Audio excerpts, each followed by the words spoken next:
बहुत समय पहले की बात है। एक समृद्ध राज्य था, अमरपुर।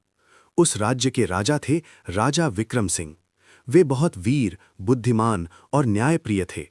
उनके राज्य में सुख शांति थी, लेकिन एक समस्या धीरे धीरे बढ़ रही थी: झूठ और लालच। राजा ने कई बार देखा कि उनके मंत्री और अधिकारी सच्चाई छिपाकर अपने फायदे के लिए फैसले लेते हैं। इससे गरीब लोगों को नुकसान होता था। एक रात राजा अपने महल की बालकनी में खड़े सोच रहे थे, अगर मेरे अपने लोग ही सच नहीं बोलेंगे तो राज्य कैसे चलेगा। तभी उनके पास उनके पुराने गुरु आचार्य सोमदेव आए। गुरु की सलाह। आचार्य ने कहा, राजन, सच्चाई को पहचानने के लिए आपको एक ऐसी परीक्षा लेनी होगी जिसमें हर कोई खुद ही सामने आ जाए। राजा ने पूछा, कैसी परीक्षा? आचार्य मुस्कुराए और बोले, एक ऐसा आईना बनाइए जो इंसान की सच्चाई दिखाए। राजा को ये विचार बहुत पसंद आया। सच्चाई का आईना। अगले दिन पूरे राज्य में घोषणा हुई, राजमहल में एक जादुई आईना रखा जाएगा। जो भी उसके सामने खड़ा होगा उसकी सच्चाई सबको दिखाई देगी। ये खबर आग की तरह फैल गई। हर कोई डर और उत्सुकता में था। दरबार के बीचों बीच एक बड़ा सुंदर आईना रखा गया, लेकिन असल में वो कोई जादुई आईना नहीं था। ये सिर्फ एक चाल थी। गरीब किसान की कहानी। उसी राज्य में एक गरीब किसान रहता था, रामू। वो बहुत मेहनती और ईमानदार था, लेकिन उसकी हालत बहुत खराब थी। एक दिन उसकी पत्नी बोली, सुनो, तुम भी दरबार में जाओ। अगर राजा खुश हो गए तो शायद हमारी गरीबी दूर हो जाए। रामू ने कहा, मैं तो सिर्फ सच बोलूंगा, चाहे कुछ भी हो। दरबार की परीक्षा। दरबार में सबसे पहले बड़े बड़े मंत्री आए।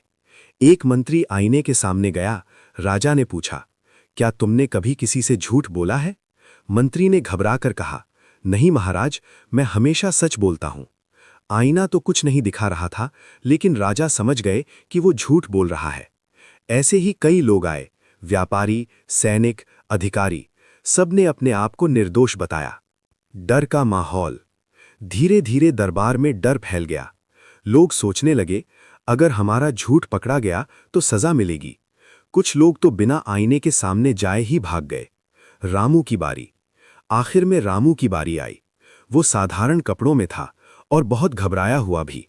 राजा ने पूछा, तुम्हारा नाम? महाराज, मेरा नाम रामू है। क्या तुमने कभी झूठ बोला है? रामू ने सिर झुकाकर कहा, हाँ महाराज, कई बार। जब मैं छोटा था तब भी, और कभी कभी आज भी। लेकिन मैं कोशिश करता हूं कि सच बोलूं। पूरा दरबार चुप हो गया। राजा का निर्णय। राजा विक्रम सिंह खड़े हुए और बोले, आज इस दरबार में सबसे सच्चा व्यक्ति यही किसान है। सभी चौंक गए। राजा ने कहा, तुम सबने अपने आप को निर्दोष बताया, जबकि हर इंसान कभी न कभी गलती करता है।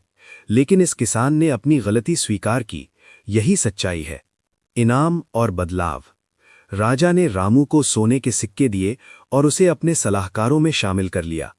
फिर उन्होंने दरबार में घोषणा की, आज से हमारे राज्य में वही व्यक्ति सम्मान पाएगा जो सच्चाई और ईमानदारी के साथ काम करेगा। उन्होंने भ्रष्ट मंत्रियों को दंड दिया और नए ईमानदार लोगों को जिम्मेदारी सौंपी। राज्य में बदलाव। धीरे धीरे अमरपुर बदलने लगा। अब लोग झूठ से डरने लगे और सच बोलने लगे। गरीबों को न्याय मिलने लगा। राज्य पहले से भी ज्यादा खुशहाल हो गया। गुरु का संदेश। एक दिन आचार्य सोमदेव ने राजा से कहा, राजन, सच्चाई का आईना कोई जादू नहीं होता, वो इंसान के अंदर होता है। राजा मुस्कुराए और बोले, और आज मैंने वो आईना पूरे राज्य को दिखा दिया। सीख, मॉरल। सच्चाई से भागने वाले कभी सच्चे नहीं बनते, लेकिन अपनी गलती स्वीकार करने वाला ही सबसे सच्चा इंसान होता है। ईमानदारी ही असली ताकत है।